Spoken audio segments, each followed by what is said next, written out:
trying to come on Clubhouse. I didn't do Clubhouse I'm trying to come on Clubhouse, but it's not loading at all. I didn't even turn it on. I just did StreamYard. I just did this.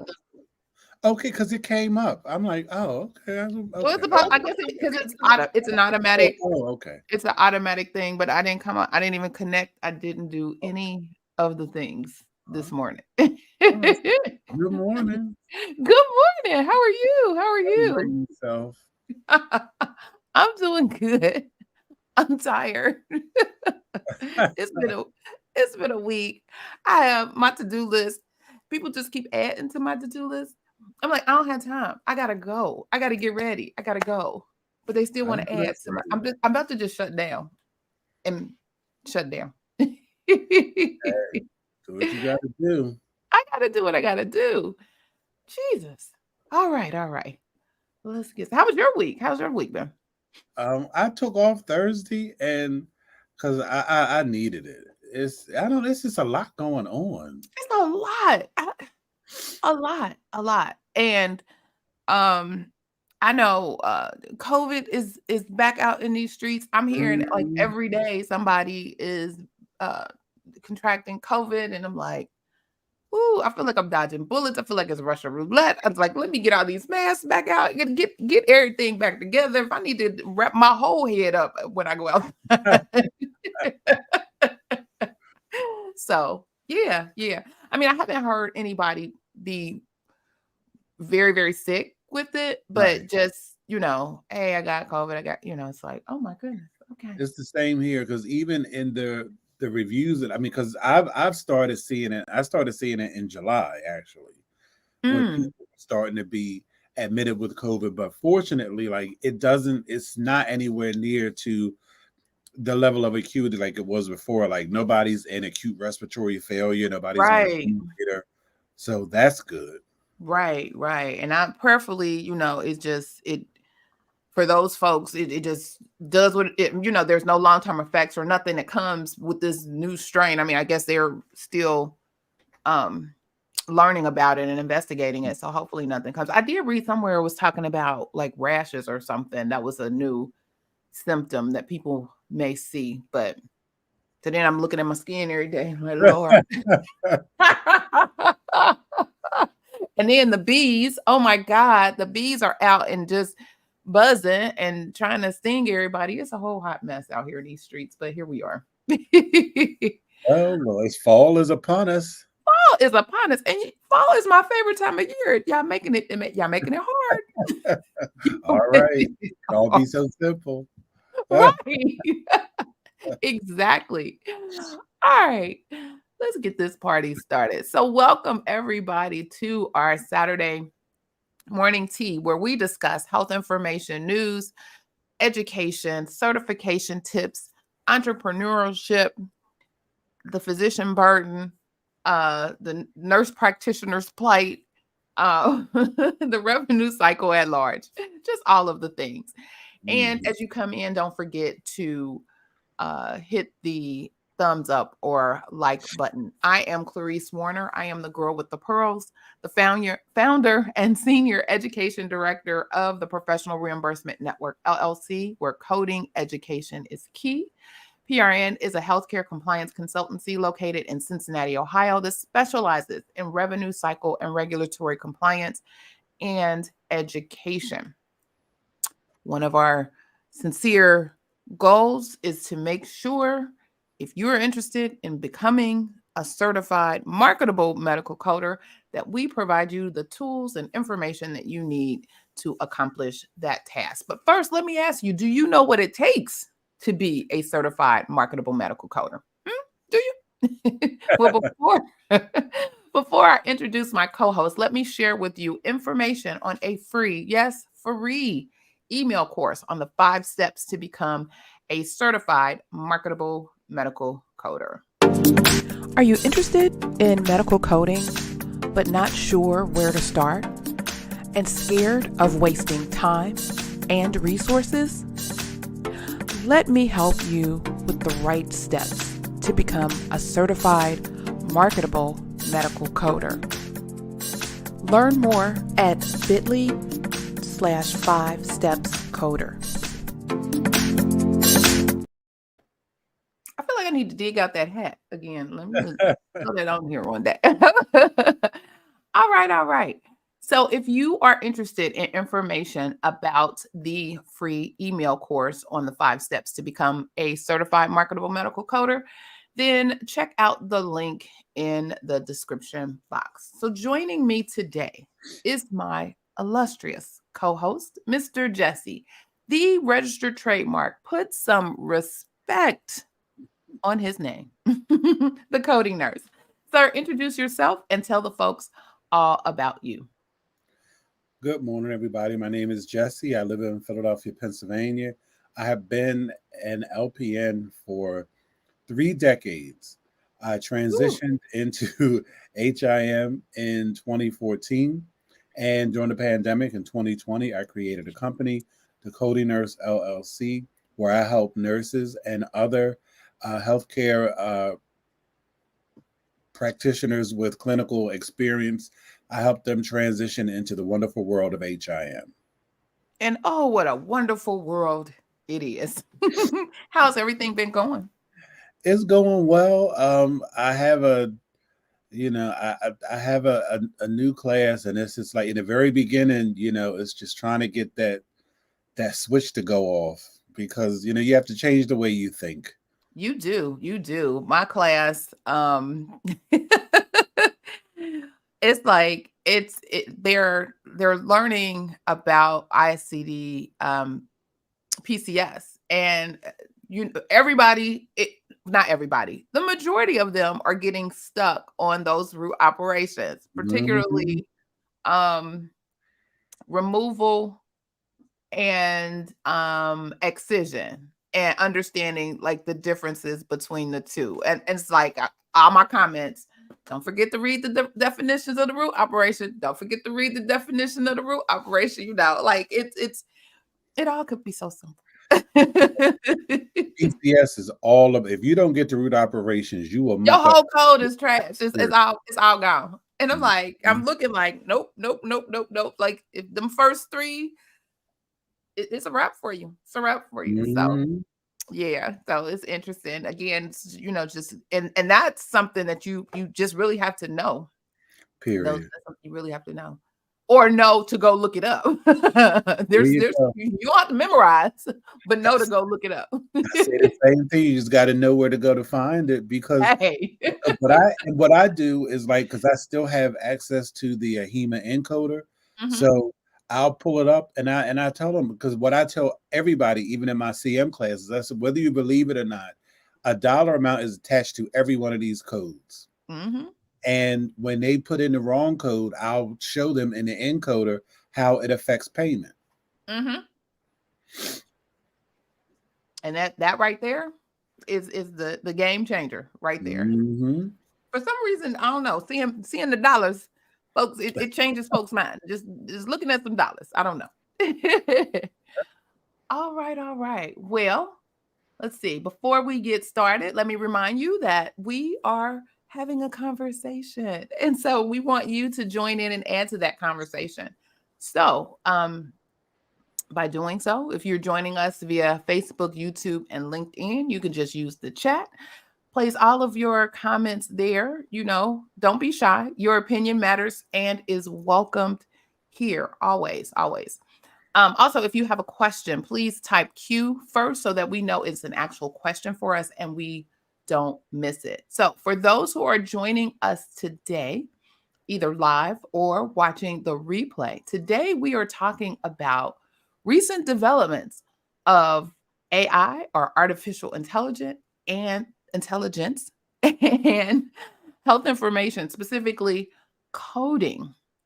But first, let me give you a little something.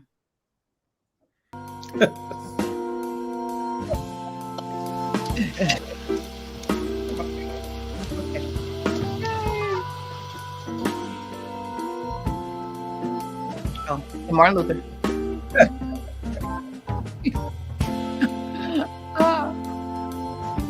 some information about our documentary too from the church.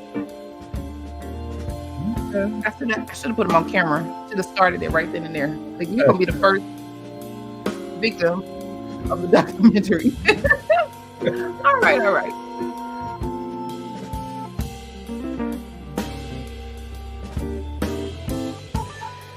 We almost got to get ready for First Sunday. Yes. And communion and all of the things. Yeah. I might have a little communion cup in here somewhere. Don't play. All right. So I really don't have much by the way of church announcements, except that we will not be here next week. I keep trying to get Mr. Jesse to take over and do it, but because he won't, we won't be here next week. I will be traveling. I will be taking a much needed little vacay. Good. So yeah, we won't be here. But if you have information or if you have things that I should know about or we should all know about, don't forget to let me know. You can email me, send me the information, and we'll or put it in the chat, put it in the comments, and I can pull that information up. Or you can put it in Mr. Jesse's comments as well to let us know, and that would be something that we can take a look at, and this will be something that we can spill some tea about. So yeah, Mr. Jesse, do you have any announcements for the people? No, I don't. I'm just glad you're getting some time away. I know. If only I could leave my computer at home. I don't think I've ever. I don't think I've ever not traveled with my computer. Now that I think of it, I don't think I've ever. At least in the last 10 years, I don't think I've ever traveled without a laptop. Ever.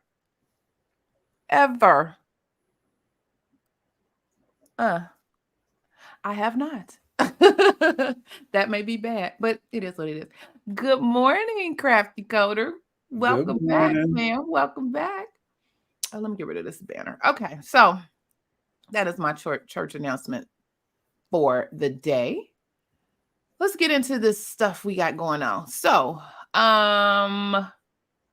first, before I get into the AI thing and the HIM and coding thing, our friends over at the American Medical Association, I promise you, they be in my inbox. I don't know. Maybe I got a direct line. They be in my inbox. I promise. They come. Maybe they coming for me. Should I feel some kind of way? Should I be watching my back? No, but this one is actually sort of good. As you all know, the American Medical Association is responsible for the CPT manual. They are the sole proprietors of CPT, so they have some skin in the game. And I guess for purposes of a church announcement, I guess, if you will, don't forget, if you are interested in getting in-depth preview of the CPT changes, the 2024 annual symposium is virtual again this year, which I love. Because it sometimes can be real cold in Chicago, but it's virtual, November 15th through the 17th. It's actually a good time, actually, if you get an opportunity. It's a little pricey. If you purchase your, it's a substantial discount if you get on the early bird, and the early bird payment is due, or the last day to get the early bird is the 30th, I believe, September 30th. Like, it goes up almost $250 after that. So if you can or will, or if someone, you got a sponsor out there in the world, join us at I think I'm going this year. So I need to go ahead and take care of that before I travel. But anyway, they put together an article. Kevin B. O'Reilly from he's a news editor, put together an article on the 8 medical coding mistakes that could cost you. And of course, they're speaking to other, I can't even say provider, physicians. They would really come after me then, wouldn't they? Yeah.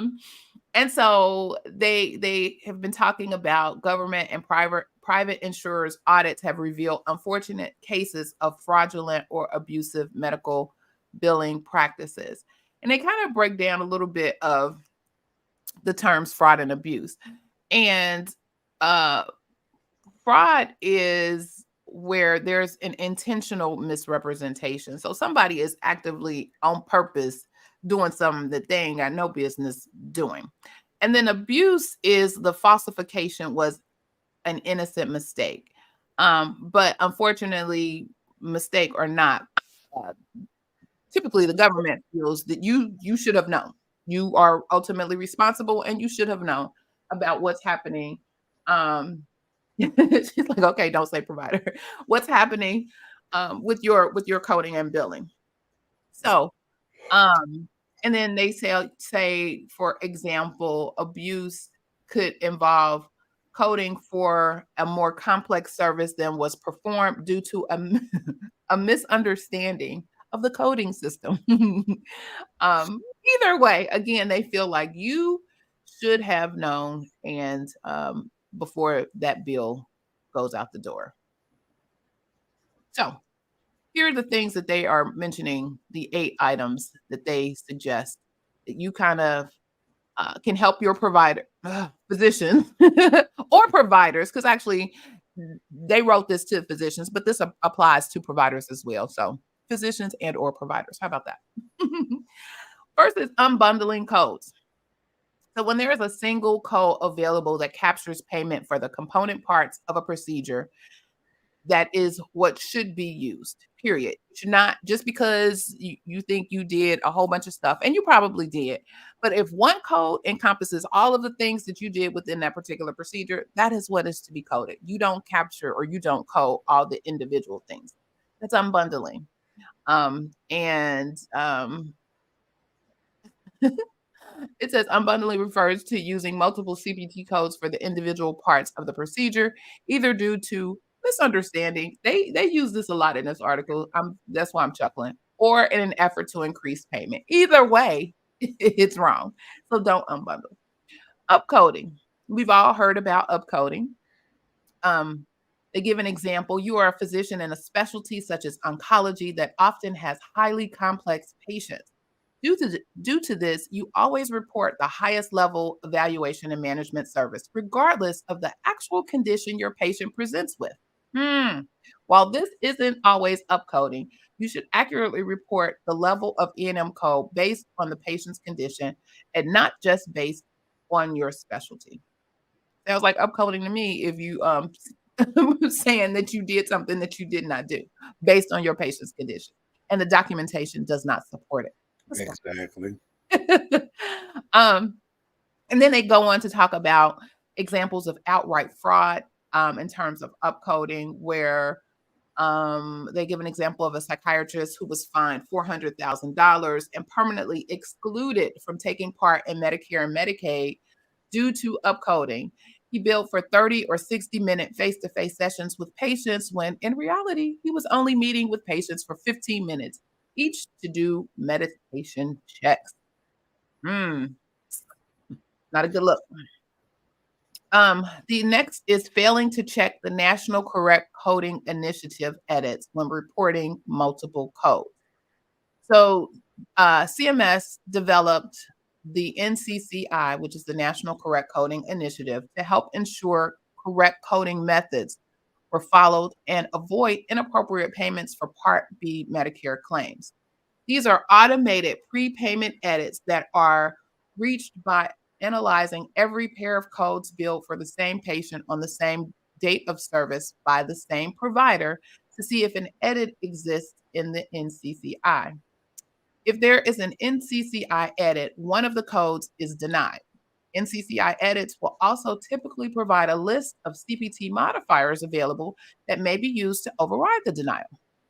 In certain cases, clear direction is stated that no modifier may be used to override the denial. An example they provide here is you bill for a lesion excision and skin repair on a single service day. CPC coding guidelines say simple repairs are included in the excision code. So separately coding the repair would be wrong and generate an NCCI edit. But if the repair was performed on a different site from where the lesion was removed, it is appropriate to bill for both and append a modifier to let the payer know the procedure was indeed separate from the excision. The next thing is, and Mr. Jesse can jump in at any time, failing to append the appropriate modifiers or appending inappropriate modifiers. This one pretty much talks about reporting modifier 50 bilateral procedure to a procedure code that already includes a bilateral service. Another one is overusing modifier 22, which is increased procedural service. You must include proper documentation to explain why the procedure requires more work than usual. For example, a physician excises a lesion located in the crease of the neck of a very obese patient. I swear this is one of my questions I use for my class. City makes the excision more difficult. In such a case, appending a modifier 22 to the code used to report the removal can indicate the increased complexity of the service. Another one is improper reporting of the infusion and hydration codes, which are time-based. Again, good documentation of the start and stop times are essential for medical coders to properly bill for these services. And then there are wrinkles involving services that are provided over 2 days of service. For example, a continuous intravenous hydration is given from 11 p.m. to 2 a.m. In that case, instead of continuous infusion, the two administrations should be reported separately as initial with code 96374 and sequential with code 96376. Next is improper reporting of injection code. So you only report one code for the entire session during which the injections take place instead of multiple units of a code. And finally, reporting unlisted codes without documentation. If you must use an unlisted code, and there are plenty of them out there, to properly bill for it, you must properly document it. And oftentimes they will ask for that documentation as well. So those are the 8 things that the AMA wants you to know, providers and coding folks at large, of the 8 coding mistakes that could cost you money. Mr. Jesse, you want to have anything to say about those? I feel like these are the same 8 they've been talking about since the entire time. I cannot with you. Well, maybe this is all they got in their pocket. I don't know. I'm telling you, it's the same stuff over and over. How long have they been talking about upcoding and unbundling? I mean, forever. Forever and ever and ever. I mean, these modifiers. I mean, but the thing is, if you like, what? Because for me, what I was like, I just can't, because when they came out with the changes with modifier 59 with all these X's like XE, and I'm like, what? They don't even know how to use 59 correctly. Correct. And 25, because there's a whole I think I'm doing a video on that. There's a whole guide that they've released on their intent, I think, for modifier 25. I think part of the problem or part of the issues that comes up with this is you have your guidance from your coding manual and guidelines, but then you got provider guidance that may differ. So not only Medicare, Medicaid guidance that may say something different than what the actual definition is in the code book, but then you also have your other third-party payers that may also skew how they want modifiers applied to certain codes. So that can be a little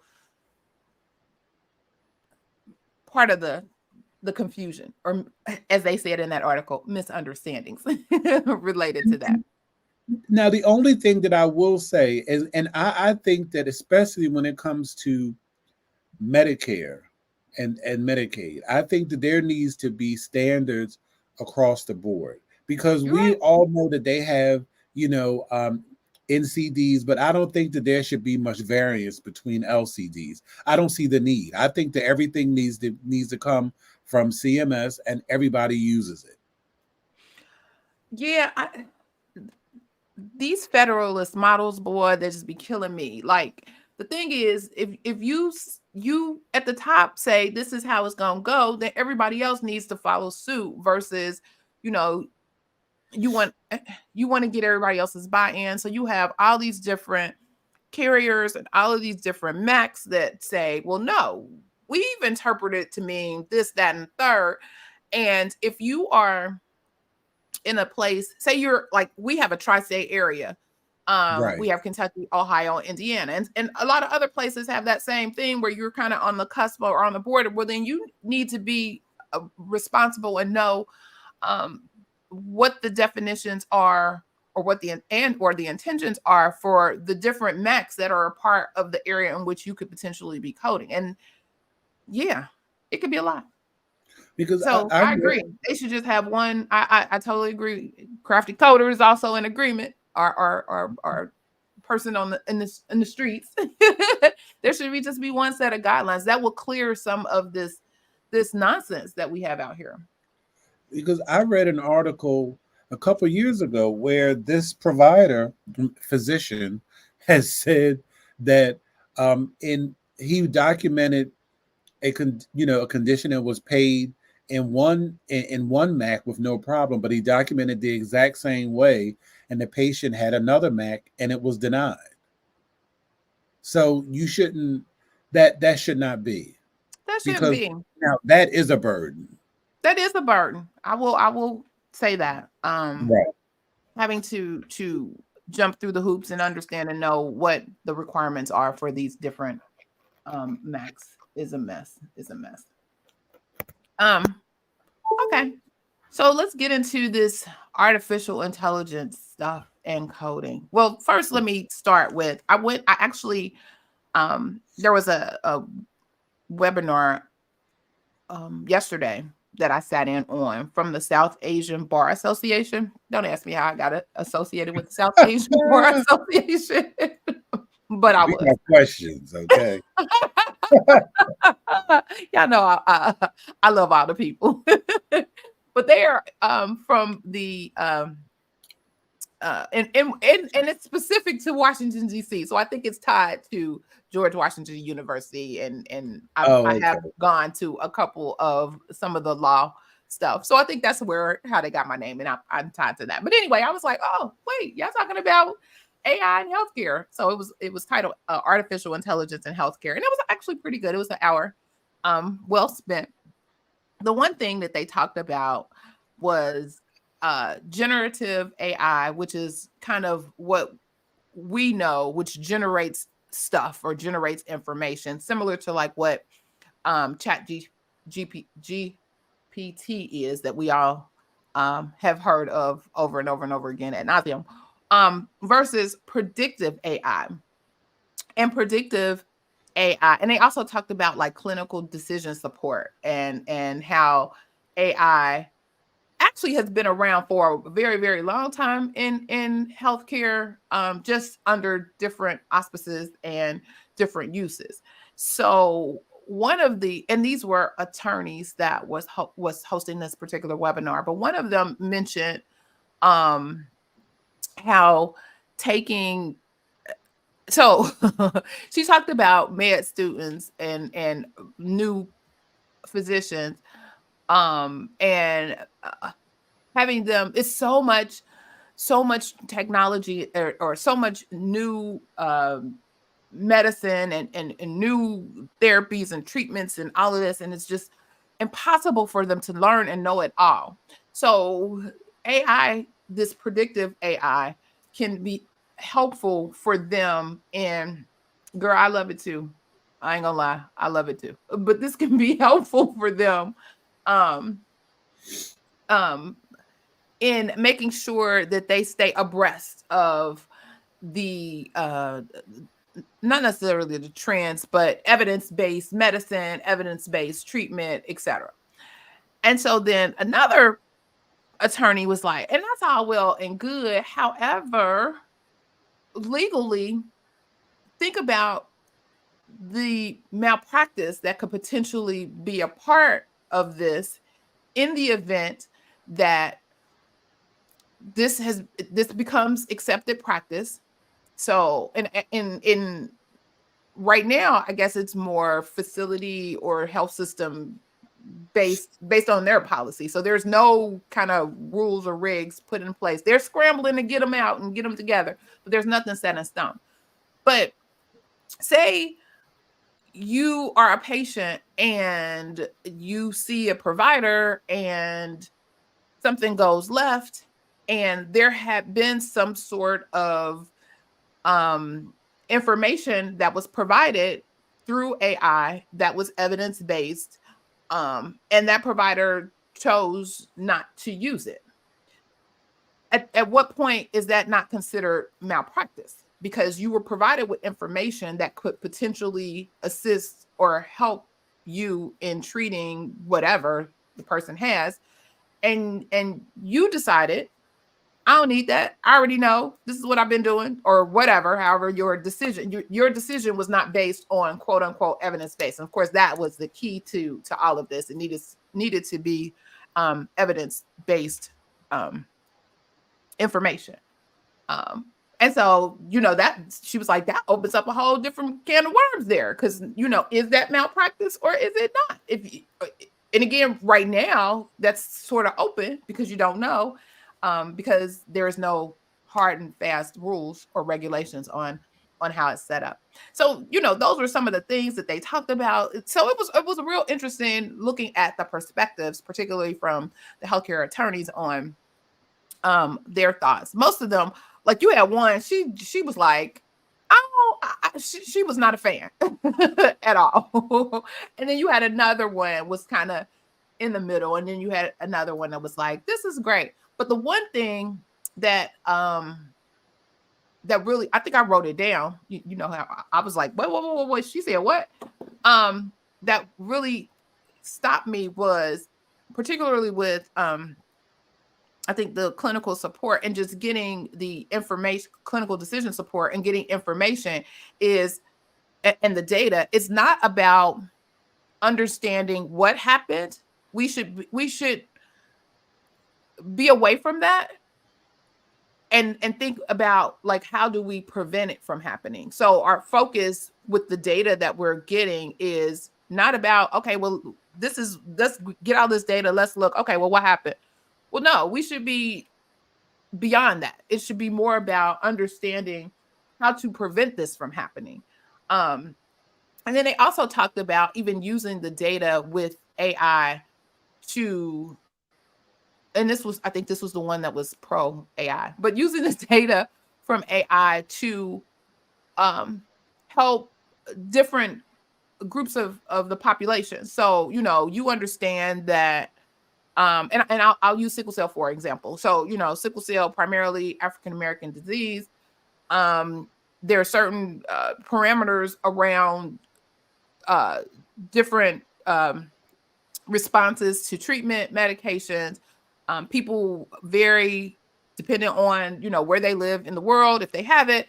And so AI should possibly be able to take all the data at a relatively quick pace to say, okay, well, based on you and people who are similar to you, this, and the third. And so that was another thing that they were talking about, how AI could be good in helping understand even culturally different people and how, and I think we talked about this too, like how medications or different treatments are different for different people. And so being able to get that data and look for the evidence-based medicine that has been out there and supported can help providers, physicians in their decision making. Did you want to jump in? The only thing now, I'm kind of agreeing with the attorneys, because when you say, when somebody says you were using you didn't use information that was available, like with this, like when, because there's a lot of information out here that is not valid. So who is responsible for, who is the de facto decider of what is um, guidance and what is just, because just because a whole lot of people do it doesn't make it right. Correct. Well, again, they stressed the evidence based, and so it's when they mention something as evidence based, it's primarily something that has been researched, and published, and the community that's involved, or the quote unquote experts in that particular area, have all agreed or opined upon. So sometimes you will have evidence based information or whatever for something, and you can have evidence-based information against something. But then it takes the person who has to make the decision to be versed on either side, coupled with the person, and this is strictly, I'm just using this example in medicine, coupled with the patient that is presenting before you, and what they're bringing, what symptoms they have, what their history, their medical history is, etc. So you would need to take that into consideration. But yeah, just like looking at WebMD and saying, oh, this, that, and the third. Right, because that's my point. Like I understand what evidence-based is, but you don't need ChatGPT to find evidence-based information. Oh, absolutely not. But So, I think the thing is that it can come to you quicker or whatever. I don't know. Or in the event that you're prepping, I don't know who all really does this for real in this day and time, but in the event that you're prepping for the visit, you can quickly get some information to be able to assist. I don't know. okay. But that's what they threw out there. But anyway, so I wanted to preface that with that. And then this is where I found out that the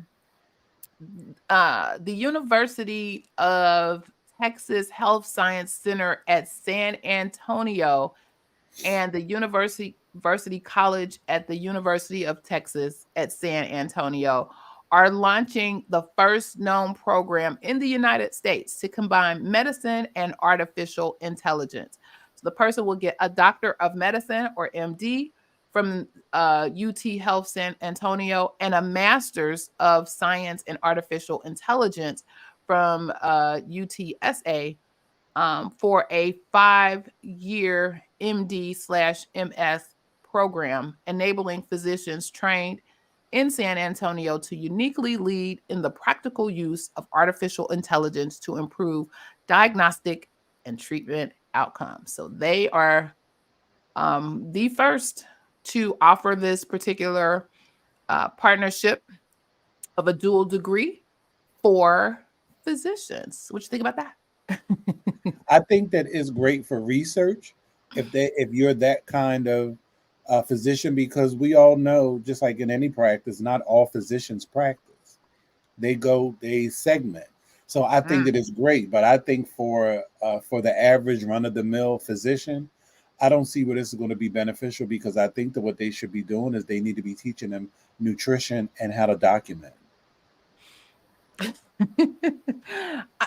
My first thing, I was in my feelings. Let me just say this. I was when I first heard about it, and then I read the information, I was totally in my feelings. Like, why wouldn't you have a dual degree with like HIM? Why wouldn't you have a dual degree to understand, the business side of healthcare? What?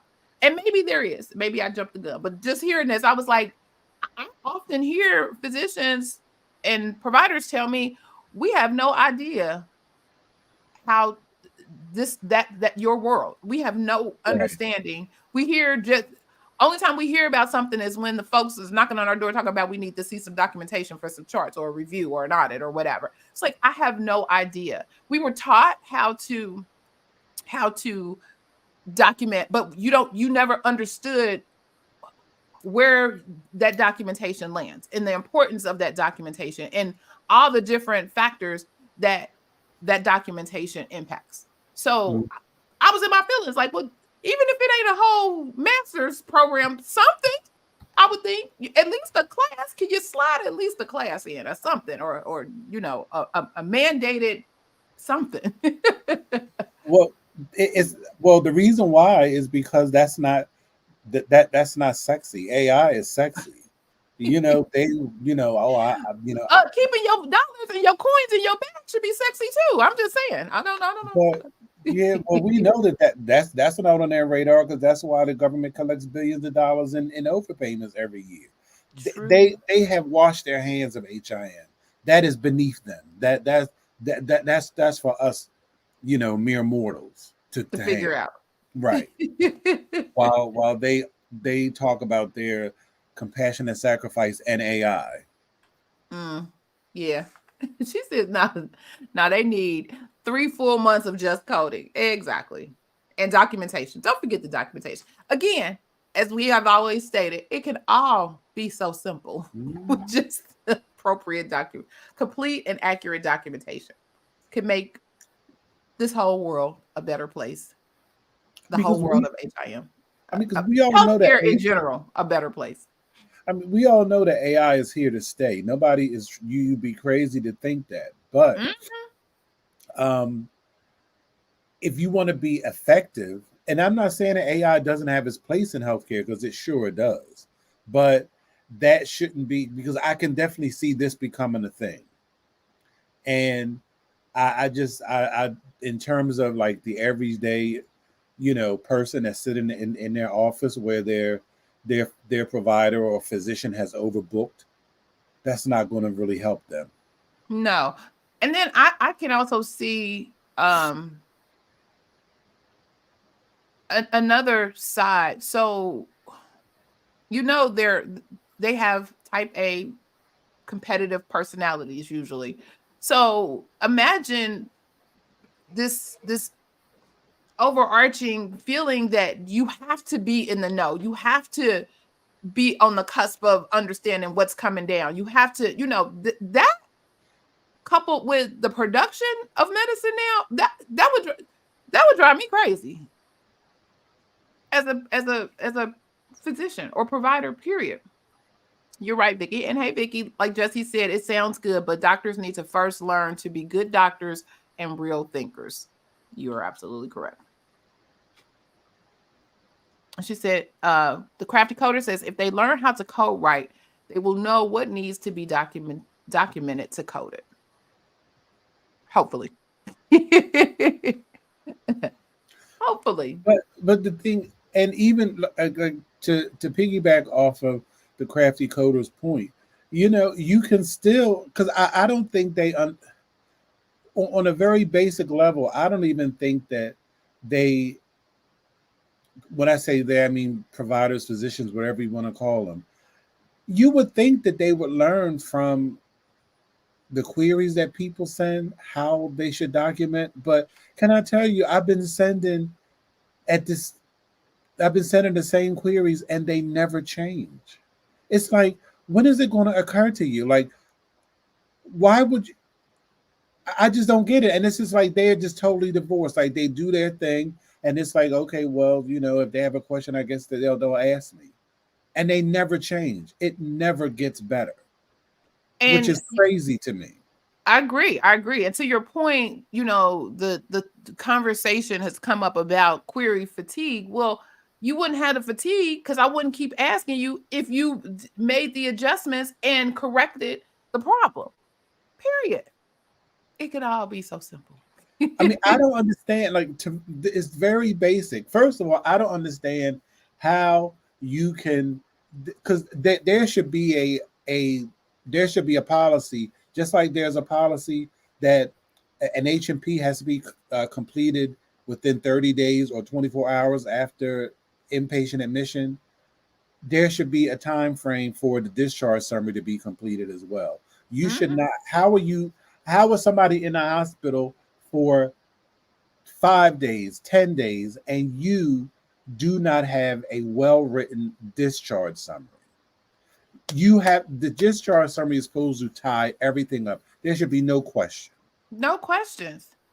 No question. And I think somebody thought that would be the case with this whole, it should be coded within, immediately or 2 days after the discharge. I think somebody thought the same thing. Like, once they wrap all of this up, it should be ready to go, move on. Not realizing folks is dragging their feet on on wrapping this all up and summing it all up and getting the information, and it's a whole mess. It's a whole hot mess. I have a conversation after the meeting. Okay. So somebody says, how can you recall something that many days later? I was having the same conversation with somebody recently about some documentation, and I'm like, it's like, well, they're busy and they're doing this, that, and the third. Now, this is not a physician, it's a different type of provider, but they're busy and they're doing this, that, and the third. And how in the world can they possibly take the time to document? I said, how can they possibly not? You want to bill for this service, but then you're going to just, at a bare minimum, get a napkin and write down the high points or whatever. You may not be able to go to your computer right then and there and enter the information for the documentation, but you got to have some kind of recall. And if you're that busy, you're doing multiple tasks and multiple things with multiple people, there is no way that you can accurately remember all of that you need to have documented. There is no way. You have to be able to jot this stuff down. Folks need to be walking around with little pens and paper everywhere they go.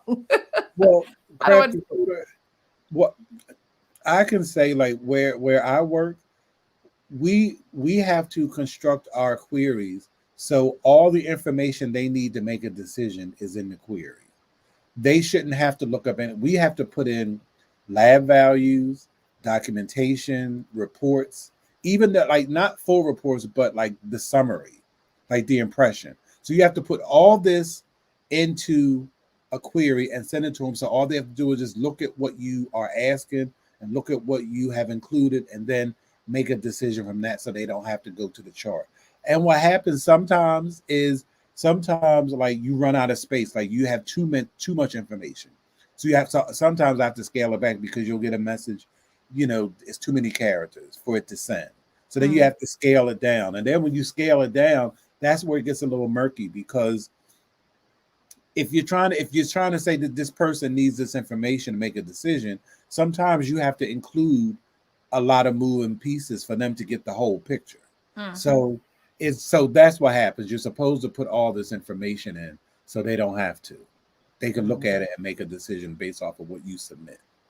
Let's see. Lee Love says, as a well-rounded RN, the doctors are so busy that they don't have time to code unless the code is attached to the diagnosis. The best way is to chart at the bedside. And then the crafty coder says, I'm definitely side-eyeing them. We got an old doctor right now that is still working on documentation from July. Really. Ooh, but I just wanted to comment on Lee Love's post. Like, it's not physicians' jobs to code. It's not. I don't even know how that ever got. No. Wait. It depends on your. It depends on your institution. It depends on your organization, because some of them are pushing them to code. They feel like it should be their job because ultimately they're responsible. Now, that's a whole other conversation. Yeah. I'm going to maintain that only people who are certified coders should be coding. I don't care what you could be a brain surgeon. You have no business trying to enter in an ICD-10-CM or PCS code, period. Absolutely. Absolutely. Well, and go ahead.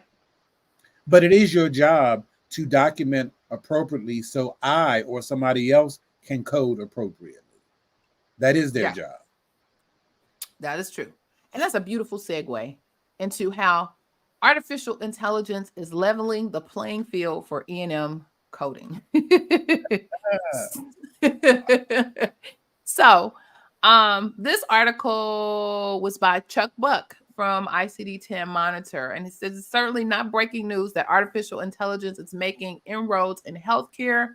We've all heard about all kinds of stuff AI doing all kinds of work in all kinds of fields, specifically in healthcare, that are accomplished by humans, nurses, administrators, lab techs, and coders. But just how effective is AI when it comes to selecting evaluation and management codes? So there was a recent assessment conducted by Mazars USA LLP, which is an independent auditing firm. And they validated that the AI coding engine in the Calm Waters system recently achieved a 97% accuracy rate. And that was 2 points better than the industry benchmark. The benchmark is 95% for human coders. This is a powerful validation for our company and our technology solution, says Calm Waters AI president, Joe Farrell. And he said this in a recent press release. He said, "We are thrilled that a globally respected third party like Mazars has assessed that Calm Waters AI is as accurate as we have always believed and delivers the bottom line results for provider groups that we have promised." He goes on to say that more than 1,000 providers Calm Waters serves and have audited, the company has found an average of a 63 to 65% accuracy rate across organizations of different sizes and different specialties. But in seconds, Calm Waters AI delivers the bottom line results for providers that we've promised. As a result, practice groups are optimizing chart accuracy and reducing audit risk while gaining up to an hour per provider each day that would otherwise have been spent on documentation. Such high rates of accuracy could lend assurance in the potential for AI coding, particularly as it pertains to mitigating audit risks. For coders, it should generate a greater sense of confidence in the quality of the output, according to Angela Jordan, who is the executive vice president of ChartPal, the E&M documentation service of Calm Waters AI Incorporated. Jordan also noted that coders' responsibilities are likely to evolve when using the technology. Instead of spending their time pulling out components of the medical decision making, they will simply validate the E&M level and then focus on other coding activities, Jordan said in a statement to ICD-10 Monitor. "I am thrilled that our AI is setting new standards in E&M accuracy. The results from this review underscores our commitment to being seriously precise. Calm Waters AI is not just advancing technology, we are making a significant positive impact on the business of healthcare." Your thoughts? I can This see your sounds face. like more compassionate sacrifice foolishness. So all That is I just thought and all I heard was this will be one way that you push providers, doctors into coding. because see, this is what I have become keenly aware as I get older that you have to read between the lines a whole lot. Sir. And what I Sir, thought, because it's that's what I awfully, heard. In because it's between the awfully lines. funny that they only mentioned E&M. Uh-huh. And why would that be? Do you know how much money E&M generates every year? And that is where all of the kerfuffle comes around Yes. in terms of auditing. Yes. And I'm like, okay, so when they touted this 97%, who checked A&I? I mean AI, who audited that to make sure that it was valid? Like you just because you can skew numbers any way you want when you want to, like numbers don't lie, but they can be manipulated. Mm. Or And used to further your position. So I right. would be interested in seeing that Mazars report. What exactly does that report say? And what did they actually what was the parameters? What did they look at? What did they do? What was the process? I would want to see before I can be like, well, this is the greatest thing since sliced bread. Yeah, because I'm Is not it? buying it. I'm not buying it because E&M covers a huge spectrum. She said Huge. it's the vocabulary for me, kerfuffle. Ah. You know we get it, give it all. I just I'm just side eyeing it because it's I'm just going to sit right here and we're going to sit here on Saturdays and watch this unfold because it's going to be No, interesting. That's all I that'll can be say. interesting. But I also want to say I'm actually kind of glad because this is where I always talk about how AAPC and AHIMA are missing the opportunities because they should be the people out in front of this, and they should be the ones preparing their members for the future because what's going to end up happening, and I'm not going to lie, I'm here for it, and I'm going to be sitting right here talking about it because what is happening is the powers that be in HIM, these gatekeepers are gatekeeping themselves into extinction. Yes, That's they what are. they're doing. And because they're so busy trying to hold on instead of bringing people in and making coding strong, making it so, guess what? AI can't beat these people because they're so good. That's how good they are. And they're so busy trying to gatekeep and trying to make themselves look good that all they have done is they have allowed outsourcing. Yep. Yes, they have allowed outsourcing because of gatekeeping. There is no reason for any coding position to be outsourced. There are enough coders right here in these here United States who are qualified for jobs, who want jobs, but can't get them because of gatekeeping, which has led to outsourcing. Now, between outsourcing and and AI, a whole lot of people are going to lose their jobs, and I'm here for it. And trying to see what it looks like. I'm the math is not mathing. Let's start there. I was just out on an AAPC site, or I'm sorry, a Facebook site group. Um, the American some for coders. I can't think of it off the top of my head. I think I've talked about it. I mentioned it before. And all I saw was post after post after post after post about people, organizations looking for all kinds of coders, from uh, professional coders through specific surgery types of coders to ED to it all of the things. I mean, literally post after post after post after post to the point I'm like, is this all y'all posted here? Like, there's no other information. No, that was all it was. And then you go deeper, and somebody is telling you with details. Send your resume here. Send your resume to this person. Do this for that. This that, and they're all over the gamut. Part time, full time, remote, in house, whatever it is that you need. All of these jobs. Then you have all of these people who are looking for these jobs. The gatekeeping is real because Very, the math ain't mathing. The math is not mathing to me. very. I don't understand. I don't Because get it. and I don't. The thing that I don't. Well, I do understand. I understand it completely, Well, tell us about it. and because this is what and get at me in these comments because I'm getting ready to go there. Let me get.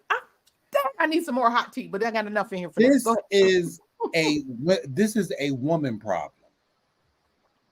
A woman problem? Very much so. I'm getting ready to tell you.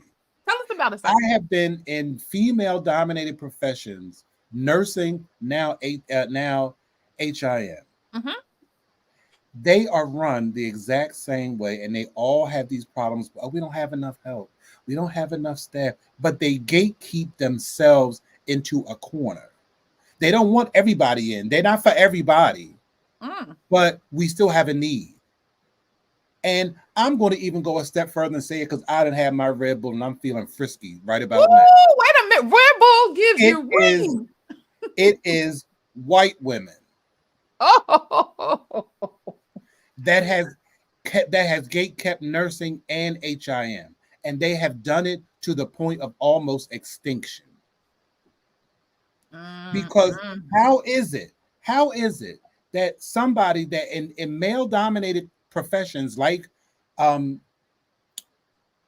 let's just take computer coding, how is it that you can go to a boot camp, you could be a truck driver, go to a coding boot camp for 4 months and come out making $80,000. But you go through an entire coding program, get certified, and it takes you a year and a half to get a job.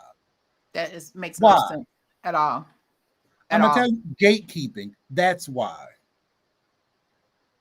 Yeah, because the ridiculous. math ain't mathing. It's ridiculous. I'm finna use my CPCI to train coders, and we gonna go after these government contracts for the payers. All right, That's now. the move, crafty coder. You better say that. That's the move. The move. That is the move. And come after all the gatekeepers. Yes. You know, we are you know, we resilient. We move, we go, ain't no mountain high enough. We go around it, we go under it, we go at it, we go through it, we go however we got to get to it.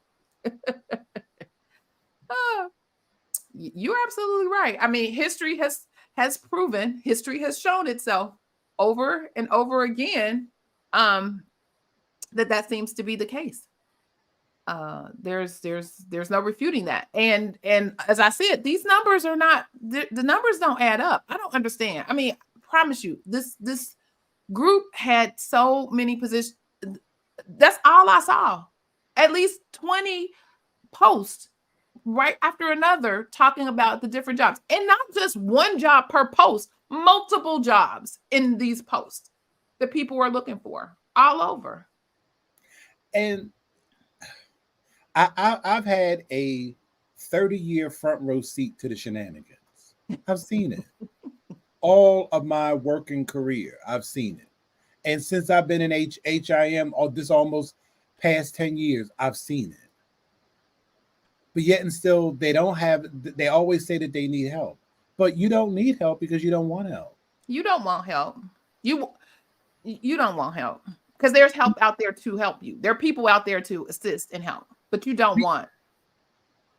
Because they're like, it blows my mind, but it's all a result of gatekeeping. Like, there's this person I follow on LinkedIn. When I tell you, not a day goes by where they're not advertising for CDI. I mean, they even have travel. It's positions. For CDIs over here in that group I mentioned as well. There's CDI positions too. But as soon as you get to it, the first line, RN only. Okay. And that is a construct of gatekeeping. Mm-hmm. Because I understand now how they do it, and I understand why they do it, because I see it. They bring people in with no experience, and this is why when you get into like the CCDS, why they require you to have 2 years of experience, because it takes you about 2 years to learn how to do your job. But because you have that initial RN, you basically can fail forward until you get it right. And because ultimately CDI does not submit a bill, coders submit the codes for the bill. So when you have a discrepancy between you and the coder, you're supposed to work it out. So the coder will correct the CDI until you get to the point where you learn it, and then you know how to do it, then it's right. So that takes time. But imagine if you took somebody who was a coder, because in CDI, you have to learn something. You either have to learn the clinical piece or you have to learn the coding piece. Nobody is born ready to go walk into CDI. That's a misnomer. If anybody's telling you that, that's a flat out horse cocky. But there's some more vocabulary there for you, crafty coder. But rather than only, so you're basically put in this position, this gate at this certain level, because the overwhelming majority of RNs in this country are white women.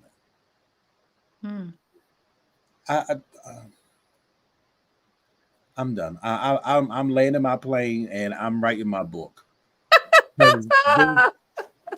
And I'm here for it all. For it all. But that is a very interesting perspective as it relates to that, because again, I don't understand. And not even, and let me just say this, even with the jobs and the information and the people who were replying back and forth, these are seasoned coders or seasoned CDI folks or seasoned, these weren't necessarily brand new. You had a few that was sprinkling in, and then even in some of the posts, they would indicate, new coders, welcome, this, that, and the third, or you need at least 2 years or whatever. But they would put that information in the post. But the people who were looking or replying saying, oh, who do I send my stuff to? This, and and they would kind of give a little quick elevator pitch of who they are and what they bring to the table. And a lot of them were seasoned folks. I've been out here, this and that, third. I'm just looking for this or I'm looking for that. I'm like, so either to your point, that perspective of the gatekeeping and people are keeping people out and they won't help, but they really don't, or folks ain't trying to come up off that bag.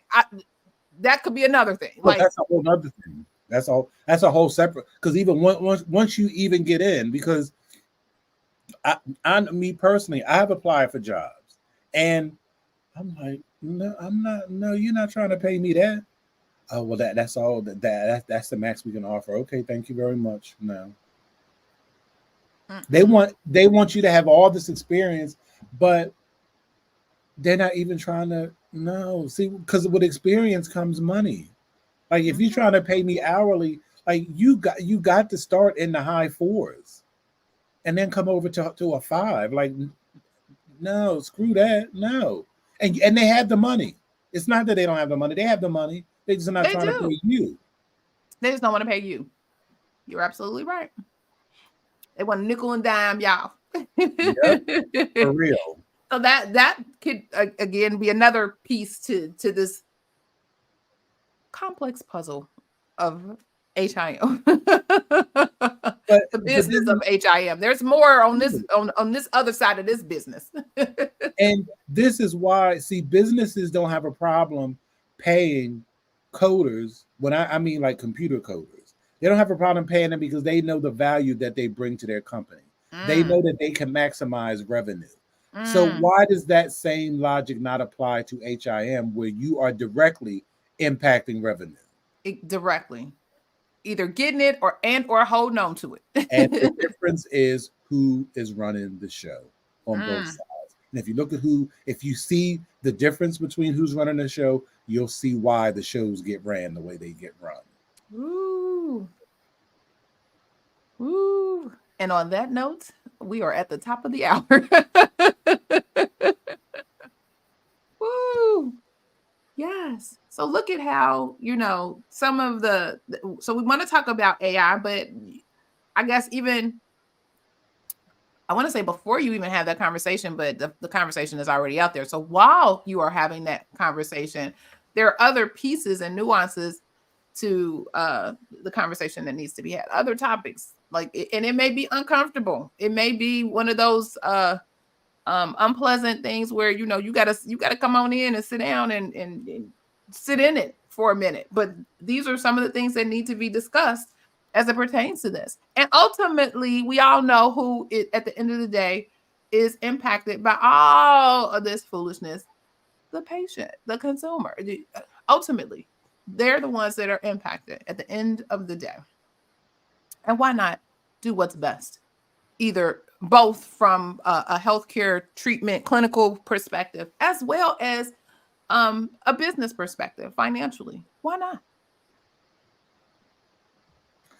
Well, this was good to you. Go ahead. Exactly. And the last thing I want to say is like the business model in HIM has changed too. It has become like a business, because before it just like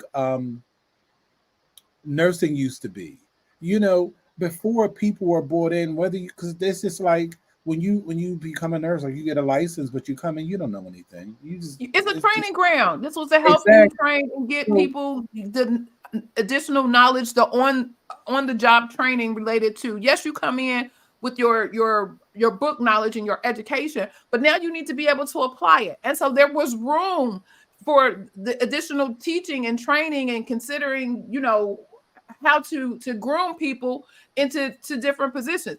That's gone. That's gone. But it started. It's about me and getting mine. Exactly. So now it's like, so there's no room now that you come in, and they expect you to be able to perform. That's not realistic. Everybody has an onboarding process. Everybody. Everybody. And so and nowadays it's dual fold. So not only are you onboarding to an organization, you're also onboarding to that position and the task and roles within it. Especially if you're brand new and you've never had the experience, but they want to cut that latter part out, just onboard you to the organization and send you out there to the wolves without, and then tell you, oh my God, you're not meeting the standard. You're not doing whatever. But the reason why, help people give them the tools that they need to do the jobs they need to do. But the reason why that stopped is because now the people in these key positions don't know how to do what coders do. Like they couldn't frontline code if their life depended on it. So how can you? Yeah, there's a disconnect. There's a huge disconnect there. Oh, it's massive, and nobody's talking about it. But us. Truly, everybody else is out here on some foolishness and trying to make it like it's all roses and chocolate, and it's not. I was waiting for the unicorns, but and rainbows. You done flipped the daggone script. It's Valentine's Day. Sweetest day is about. There you go. Oh my goodness. Woo. Yes. Wait, it's a lot of stuff in here. Hold on. She said, head in the clouds, poor patients getting EOBs with denials, crazy cycle. Yes. I think I said this one already. They will have more money if they get those claims coded right. Absolutely. So yeah, this has been wonderful today. Just, giving a lot of perspective, thinking about, being proactive, not necessarily reactive, and what's coming. Predictive AI, predictive your life, predictive your profession, predictive whatever. You need to figure out, how you need to pivot. What should you be pivoting? Of course you should. Should you be growing and continuing to learn? This is a profession where there's lifelong learning. Absolutely. Very much. Absolutely. Build your toolkit, people. Build it. Because you can't get comfortable right here because that's gone.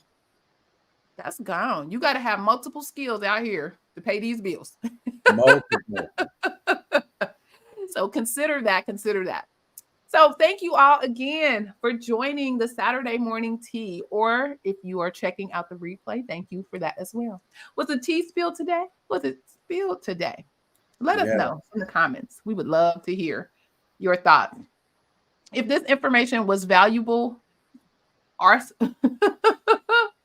yes, ma'am. If this information was valuable for you, please let us know by sharing this message with others, where you can share the video and subscribe to the channel. Again, we know what we talk about, but other folks really, really do need to hear this message, because they may not even have the same perspective or think about the same perspective or issue. And sharing is caring. Sharing is caring. So be sure to follow us for more information on all things health information, compliance, revenue cycle, and medical coding. And how can you keep up with that? By subscribing to the channel. So you can subscribe to the Professional Reimbursement Network channel. You can subscribe to the Coding Nurse channel. There's all kinds of information and tea spilled on a regular basis. So as you leave out, don't forget to hit the thumbs up and like button. We need engagement. We need the engagement to move around so other people's we can get in folks' algorithms, and y'all know how this thing works. So we can reach more and more people. And invite them to the table, invite them to the conversation, invite them to the tea party where they can give some of their perspectives. I would love to have a gatekeeper in here. And let's Me too. Let a gatekeeper. Let me go see if I can find somebody who would feel like they are a gatekeeper and want to defend their gate. Yes, and put your teacups in the chat. Put your teacups in the comments. Yes, yes, yes. No, So this has been a great session today. Thank you for spill tea with a pinky up, please. Exactly. Thank you for joining us. And remember, be safe, be kind, and don't wish for. Wait. Before I even get there, Mr. Jesse, did you have some parting words? I'm just going on and on. I think I've said enough today. You'd have made up for some of them days when you ain't had nothing to say. So I'm loving it. So remember, be safe, be kind, and don't wish for it. Work for it. Until next time. Remember, we won't be here next week, but I'll see you in 2 weeks. All right. Take care. Bye, Take care. everybody.